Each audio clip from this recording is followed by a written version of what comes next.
Good morning, Best Family Cars viewers. I'm here to give you a quick tutorial on the Mazda 3. When I say tutorial, I mean I've literally just woken up and I've got to change the child seat out of one vehicle and put it into the Mazda 3 because I'm actually returning it today. So I've spent about a week in this thing, and I'm going to give you a quick run around to show you its basic pros and cons. Are you ready?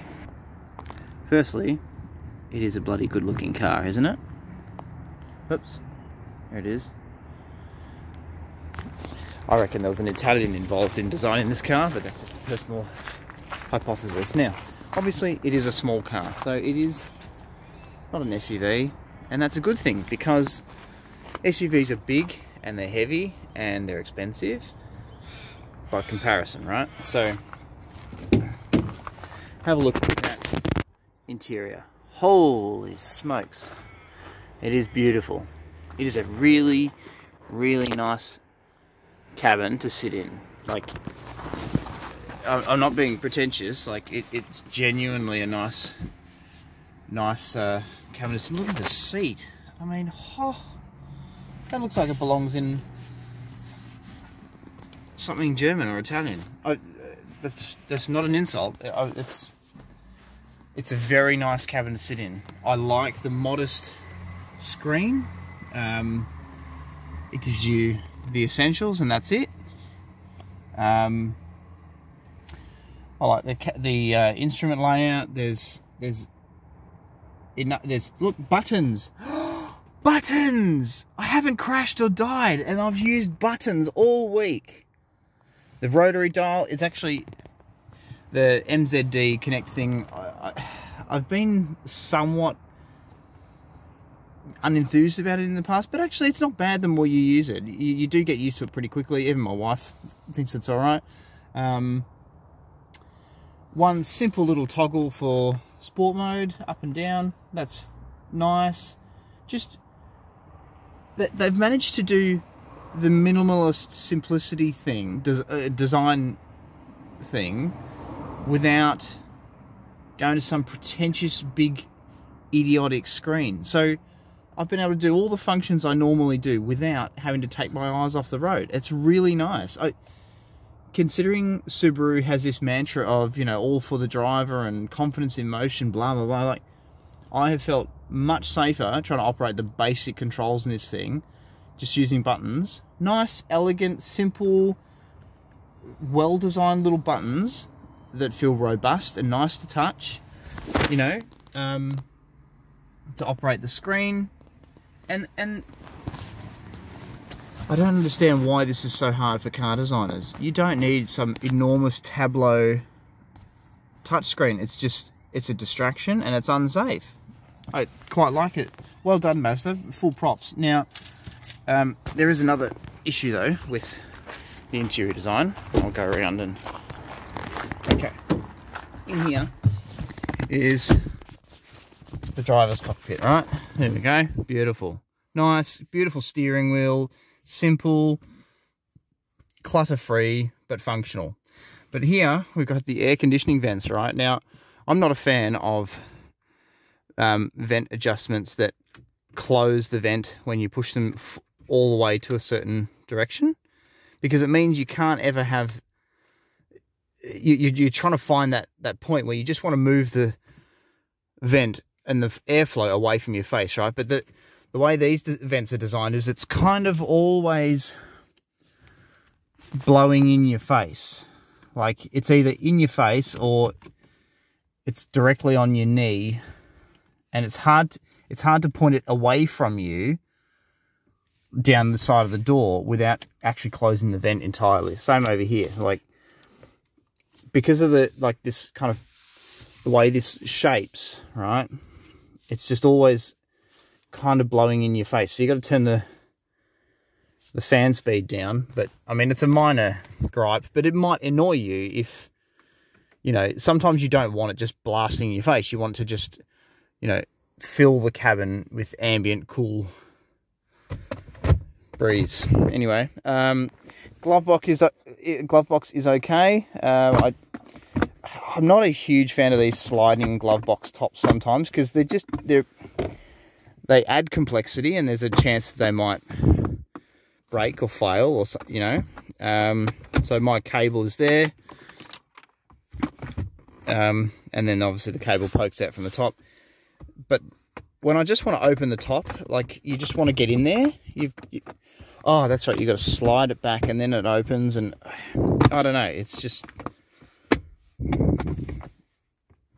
they're a bit fiddly, you know. Anyway, it's not a write-off issue. The Bose speakers are quite good. I like that Mazda has put the switches to turn off the driving aids and and to turn off the stop-start ignition right here. Easy to find, quick. I like that. Well done, Mazda. Thank you. That's very nice. I like also that up here is auto headlights. See that? You can't just have them off all the time, because the rotary dial is spring-loaded, so it always pops back to auto. So there's a high probability that you're going to have your headlights on when it's, you know, late at night or, you know, in the afternoon. Very typical problem. Get that out of my face. Right, let's go do the child seats, because it's necessary. Right, back here, whoops, sorry for the fingers, is the lovely back seat. And there's a good amount of room. I mean, I'm a grown-up most days of the week, and it's not bad back here. You know, there's good leg room. Feet go under the seat okay. There it is. There you go, my ugly shoes. But you can't access through the boot via the center armrest. I mean, that's okay, I guess. If you're only in a hatch, you're not in some ute or something. Cup holders are a great size for kiddos' drink bottles. All of his drink bottles have managed to fit in there. Thank you very much. You've got solid plastic cover, isofix point, and the actual bar that clips onto the isofix point on your harness is right here. Plastic guide so you can just shove it in there quickly. There's no faffing around with the cloth ones like in Subarus. You will need to put down a towel, because these seats are going to stretch if you are pulling child seats tight all the time. Alright. Fairly generous boot, although not massive. That's just the headrest from the back seat. Put plenty of stuff in there. Now, issue with fitting a child seat. Can you see in there? You've got the parcel shelf kind of in the way, so you're going to have to unhook it here. See that there?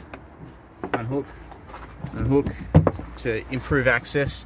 Then you can just kind of pull the parcel shelf out of the way and get to your straps. So you will have to pull that one tight, and then you're going to have to do a couple of trips around. Obviously it rained last night, so I'm going to get wet, but here is his seat. So yes, you do have to kind of climb in like that. I mean, if you're fit and able, it should be no problem. Pull the straps tight, don't clock your head. Now, lovely designed rear haunch on the car does sort of cut into headspace a little bit when you're installing a child seat, but you know, first world problems. No, that's not how that works. Alright, when you do have to adjust the strap though, you're gonna have to reach back here to get to your strap release, but you just have to deal with it, I guess. And also, while we've got the boot open still, you will have to come to terms with the fact that under the boot floor is a space saver spare. Now that's, you know, Not going to be an issue if you never get a flat tyre, but I mean, good luck in never getting a flat tyre. Obviously, you're speed restricted when you have to put that back on. You will need to get the original full-size wheels replaced as quickly as possible, and also Bose. Huh.